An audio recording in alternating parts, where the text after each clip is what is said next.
Muraho neza, murakaza neza kuri Bivuge TV. Njye turi kumwe nitwa Eric Ngabo. Bari baratubwiye ko urukundo ari impumyi. Urukundo rufite amaso abona neza. Ariko se ninde waruvuye? Rwirebera Kashi, Six Pack na Nyashi. Arasa neza, arakize, afite igikundiro. Urukundo nyarwo si ibyo ubona, ni nk'igiti kigomba guterwa, kigafumbirwa, kikanuhirwa, nyuma kikazera imbuto. Si ugushaka umuntu ushobora kubana nawe, ahubwo ni ugushaka uwo utabasha kubaho udafite.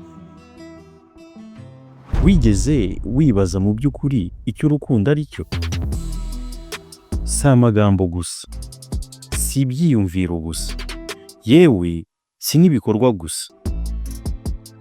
Urukundo ni igitekerezo kinini cyihishemo imvo n'imvano y'amarangamutima yacu, imibanire yacu ndetse n'ukuri ku buzima bwacu bwa buri munsi. Ariko se urukundo rwaba ari ibyiyumviro by'ako kanya cyangwa ni igihango gihoraho?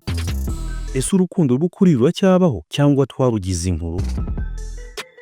Ikoranabuhanga rya none ryaba ryaratumye abantu barushaho kwishimira urukundo cyangwa ryarwambuye umwimerere warwo? Uyu munsi turi buvuge ku rukundo mu buryo bwimbitse. Kiraba ikiganiro gikubiyemo ibyo wibaza byose kuri rwo. Tugusabye kutarambirwa gusa. Nucyumva kugeza kirangiye, urakuramo inyigisho n'ubumenyi buhagije utasanga ahandi, ku buryo utazongera kurushidikanyaho. Turareba inyito yarwo mu buryo bw'umwimerere, maze tunasobanukirwe n'ubwoko bw'urukundo butandukanye, harimo urwo kuryoshya, urukundo rutanga ubwisanzure n'urutugira imbohe, urukundo rwa nyarureshwa n'urushinze imizi. Turaza no kugereranya urukundo rwa kera n'urw'iki kinyejana cy'ikoranabuhanga, aho amahitamo yihuta n'ubutumwa bugufi byasimbuye ibaruwa zuzuyemo imitoma zakoreshwaga mu bihe byahise. Ngibi ibibazo turi buhanga amaso mu kiganiro cya none kuri Bivuge TV.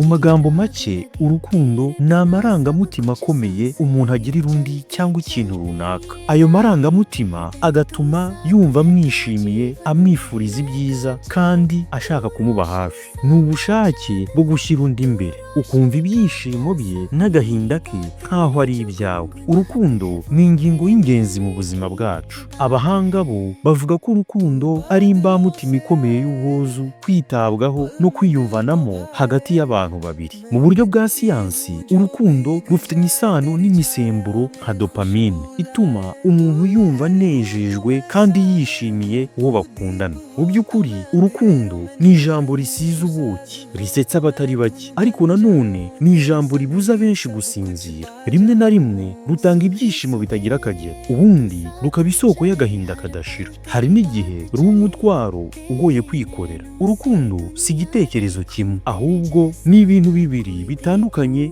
bihora bihanganye, ibyishimo n'agahinda. Umuntu umwe ashobora kwibuka urukundo akumva aranezerewe, undi akarwumva akagira agahinda. Mu mibanire y'abantu, urukundo rushobora kugaragara mu buryo butandukanye. Hari urukundo rw'abakundana. Uru rugaragazwa n'umubano wihariye hagati y'abantu babiri bakundana, bashishikajwe n'ineza y'undi no kubana mu buzima. Urukundo rw'umuryango. Uru rugaragazwa n'igikundiro n'imbabazi hagati y'abagize umuryango, nko hagati y'ababyeyi n'abana cyangwa abavandimwe. Urukundo rusanzwe. Ururwo rugaragazwa n'umubano w'ubucuti hagati y'abantu, aho buri wese yita ku wundi atagamije inyungu yihariye.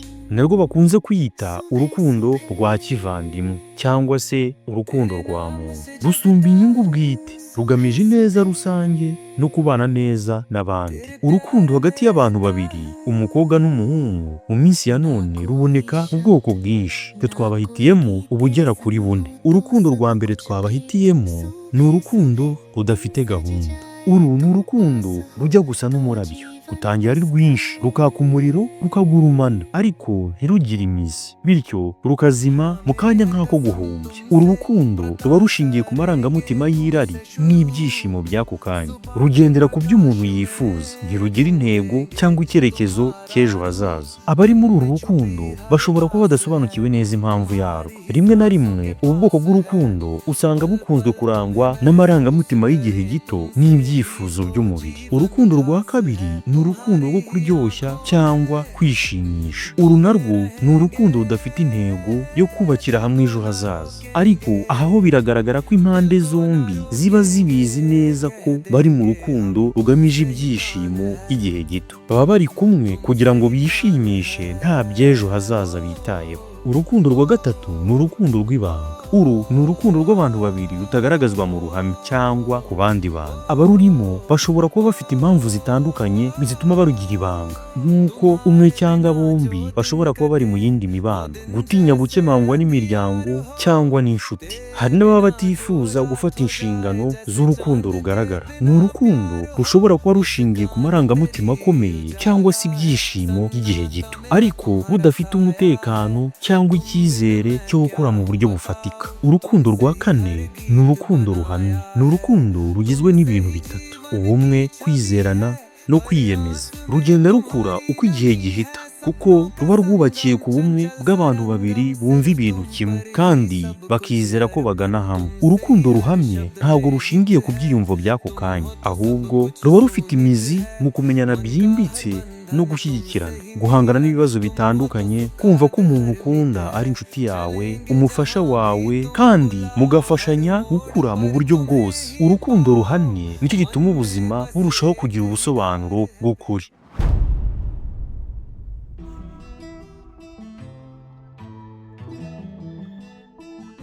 Niba hari ikintu ikoranabuhanga ryahinduye cyane, ni uburyo abantu bakundana. Ubu kugira ngo urukundo rutangire ntibikiri ngombwa guhura imbona nkubone. Dating apps, imbuga nkoranyambaga ndetse n'ubutumwa bugufi byoroheje uburyo abantu babwirana amagambo y'urukundo. Basigaye bahana impano zifite agaciro kadasanzwe, nubwo ziba zidafatika mu buryo bugaragara. Mu bihe bya kera abantu bandikiranaga amabaruwa y'urukundo, ariko ubu video call zasimbuye iyo nzira. Ushobora kohereza indabyo hifashishijwe application, kwandika message iherekejwe na emojis zigaragaza ibyiyumviro byawe. Kera urukundo rwari nk'igihango, aho buri jambo ryazirikanwaga nk'ihame. Guhura n'ukunda byasabaga igihe, kwihangana n'ubushishozi. Guca mu bigeragezo by'imiryango n'imihango byatumaga urukundo rurushaho gukomera. Tekereza umusore wo hambere yagendaga ibirometero n'ibirometero ajya gusaba umugeni, atwaye inka n'ibindi bintu binyuranye. Yicishaga bugufi imbere y'ababyeyi, maze agategereza igihe kirekire ngo urukundo rwe rwemerwe.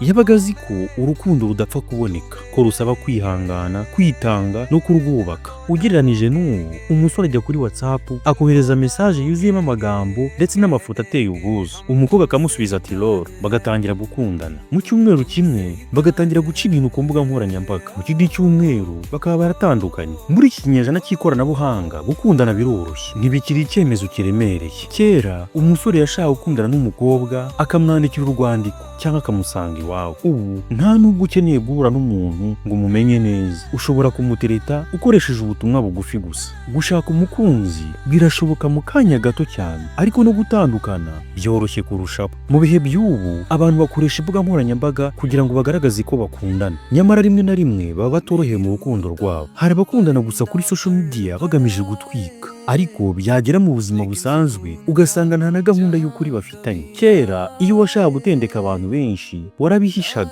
kubeshya byari byoroshye. Niba umukobwa yari afite abakunzi batatu, buri wese yatekerezaga ko ari we wenyine. Nta muntu wapfaga kumenya ko urimo gutendeka abandi, kuko nta mbuga nkoranyambaga zabagaho. Muri iki gihe uramenya amakuru ku mukunzi wawe binyuze kuri status z'abandi. Kera wahishaga urukundo rwawe, ubu nta bwihisho. Niba utishimye mu rukundo, abantu barabimenya bitewe n'amaposti wakoze. Ibi byose bidutera kwibaza, ese ikoranabuhanga ryadufashije gukunda byimbitse cyangwa ryambuye urukundo ubusobanuro bwarwo nyakuri? Urukundo rwa kera rwari rushingiye ku ndangagaciro, urwa none rufite ubwisanzure. Ese twagize amahitamo meza cyangwa twatakaje ibyari ingenzi? Urukundo rwa kera rwarimo ibintu bitatu by'ingenzi. Icya mbere, kwihangana no kubaha. Ntirwari rushingiye ku miterere y'umubiri gusa. Umuntu yakundaga undi kubera imico, indangagaciro n'ubushishozi. Ntabwo wahita guhitamo, mwafataga igihe mukabanza mukamenyana. Icya kabiri, urukundo nk'inshingano. Kera ntibyari ibyishimo gusa, ahubwo wari umushinga w'ubuzima. Kugira ngo rugire imbaraga, mwasabwaga kwihangana, kubabarirana no kwiyemeza gukomezanya mu bihe byiza n'ibibi. Icya gatatu, umuryango nk'inshingano. ishingiro. Umuryango niwo wari ishingiro ry'urukundo, ni nawo wagiraga uruhare mu gufasha abakundana kugumana no kwigishwa uko babana. Ariko se urwo rukundo rwari rwiza ku kigero cyose? Oya, narwo rwari rufite ibibazo byarwo. Hari igihe abakundanye batari bafite amahitamo. Rimwe na rimwe umukobwa yashingirwaga atabishaka, umusore agakomeza urugo kuko ari inshingano. Gukunda byari ukwitanga, ariko rimwe na rimwe bikaba gutakaza ubwisanzure. Nta freedom yo kuvuga ibyo wumva cyangwa kuva mu rukundo igihe rutakigenda neza. Uyu munsi ibintu byarahindutse. Guhura byaroroshye, gutandukana nabyo biroroha. Gukundana no gutana ni ibintu bisa nk'ibisanzwe. Abantu barashaka ibyishimo byihuse aho kubaka urukundo rufite igisobanuro kirambye. Ariko se wakwibaza ngo iri terambere ryazanye ibyiza cyangwa ryatuzaniye ibibi? Mu byiza iri terambere ryazanye twavugamo ko ubu umuntu agira ubwisanzure bw'urukundo washaka. Ntakiriho guhatirwa kubana n'utishimiye. Ushobora kugira amahitamo menshi kandi ugakundana n'ukwemera uwo uriwe. Ku rundi ruhande ariko hari n'ibibi iri terambere ryatuzaniye. Ubu urukundo rwahindutse nk'igicuruzwa. Iyo ibyo washakaga utabibonye uragenda. Nta kwihangana, nta guhangana n'ibibazo. Nubwo dufite ubwisanzure, umubano w'abantu uragenda uba mubi kurushaho. Ubushakashatsi bugaragaza ko nubwo hari amahitamo menshi, abantu bagira stress na insekirite nyinshi mu rukundo, kandi gutandukana byariyongereye cyane. Uyu munsi benshi barahitamo bagendeye ku isura, ku mitungo cyangwa ku byo umuntu yerekana ku mbuga nkoranyambaga. Arasa neza, arakize, afite igikundiro. Ibyo byose bikaba igipimo cy'urukundo. Bari baratubwiye ko urukundo ari impumyi, ko rutareba ubukire, imiterere cyangwa icyubahiro. Uwaga wunze ubumwe n'umutima wawe niwe wabarwaga. Ariko ubu urukundo rufite amaso abona neza, gusa rwirebera cash, six pack na nyashi aho kureba umutima. Ariko se ninde waruvuye? Umusore utagira amafaranga baramubwira ngo sha besto ngukunda nk'inshuti n'umujyanama mwiza. Naho umukobwa udateye neza abwirwa ngo uri umuntu mwiza besti, ngufata nka sister wanjye. Ibyitwa urukundo byabaye nka business deal. Ugomba kugira icyo utanga kugira ngo ugire icyo uhabwa. Bivuze ko urukundo rw'ubu rwarushijeho kuba urw'inyungu, aho umuntu adakundwa by'ukuri, ahubwo hakabanza kurebwa icyo afite cyangwa icyo ashobora gutanga. Nko kuvuga ko ubu kugira ngo ukundwe ugomba kugira kashi, ibintu by'agaciro, cyangwa se kuba ufite umwanya mu muryango w'abantu bifite. Iyo uhitamo umukunzi ureba niba azakubera business partner aho kuba life partner. Iyo umuntu agukunze ubanza kureba niba ahura na standard za social media. Amafoto y'urukundo yarenze amarangamutima. Ubu ni content creation. Ubu ntawe ukibona amafoto y'urukundo ngo abaze niba mukundana by'ukuri, ahubwo barakubaza ngo ese ni content cyangwa ni collab. Kuko hari abari mu rukundo rwo kuri social media bashaka views, nta rukundo mu by'ukuri ruhari. Iyo uhitamo umukunzi menya ko ubuzima bwanyu buzarenga iminsi myiza yo mu rukundo. Bitekerezeho neza, kuko urukundo nyarwo si ibyo ubona, nibyo wumva mu mutima wawe no mu bitekerezo byawe. Ariko se niki gitandukanya urukundo rwiza n'urukundo rubi? Nicyo umuntu yibagirwa maze urukundo rugasenyuka? Niba hari ikintu ukwiriye kwitondera cyane mu rukundo, si amagambo meza, si amarangamutima, yewe si n'ibiganiro bya buri munsi, ahubwo ni ukuri. Kumenya ukuri ku wundi muntu, ukuri ku byo akunda, ukuri ku byo agirira impuhwe, ndetse n'ukuri ku byo agirira ubwoba. Iyo ukuri kubuze urukundo ruba umwijima, ariko nanone iyo ukuri kuje urukundo rurashashagirana. Niba ushaka urukundo ruzaramba witondere ukuri, kuko igihe cyose ukuri kuri mu rukundo urwo rukundo ruba impamo. Nk'uko twakomeje kubigarukaho, urukundo rwa kera rwari rushinze imizi ku ndangagaciro, ariko kandi rwari n'urukundo rutariho ubwisanzure bwinshi. Urukundo rw'ubu rufite ubwisanzure, umuntu akunda uwo ashaka, anabasha kuvuga amarangamutima ye atikandagira. Nyamara narwo ntirukiramba nk'urwa kera. Nka Bivuge TV, inama twagira abakunzi bacu ni uko nta mpamvu yo gukunda nk'abakera niba nta bwisanzure n'amahitamo y'abagabo. Nta n'impamvu kandi yo gukunda nk'abo niba ari ibintu byoroshye bidafite agaciro. Igikenewe si uguhitamo hagati yabyo, ahubwo ni ukugira ubushishozi. Urukundo tukarufata nk'ishingiro ry'ubuzima aho kuba impamvu yo kubabara, bityo tukigira ibyiza muri byose. Dufata ikintu cyiza cy'urukundo rwa kera, ari cyo gufata urukundo nk'icyemezo gifite agaciro. Tunafate kandi ibyiza by'urukundo rwa none, ari byo gukunda uko turi, kwihitiramo uwo ukunda, tukagira amahitamo yacu. kuko urukundo ntirubaho rwemerewe, ruba mu mitima y'abazi kurwubaka. Mu gusoza twababwira ko urukundo rw'ukuri atari ikintu kiba mu buryo bw'impanuka, ahubwo ni icyemezo gifatwa kigashimangirwa n'ibikorwa. Urukundo rw'ukuri ni nk'igiti, kigomba guterwa, kigafumbirwa, kikanuhirwa, nyuma kikazera imbuto. Wowe ubwawe ni wowe ugomba gufata icyemezo ku buryo ukunda n'uburyo ushaka gukundwa, kuko urukundo nyarwo si ugushaka umuntu ushobora kubana nawe, ahubwo ni ugushaka uwo utabasha kubaho udafite.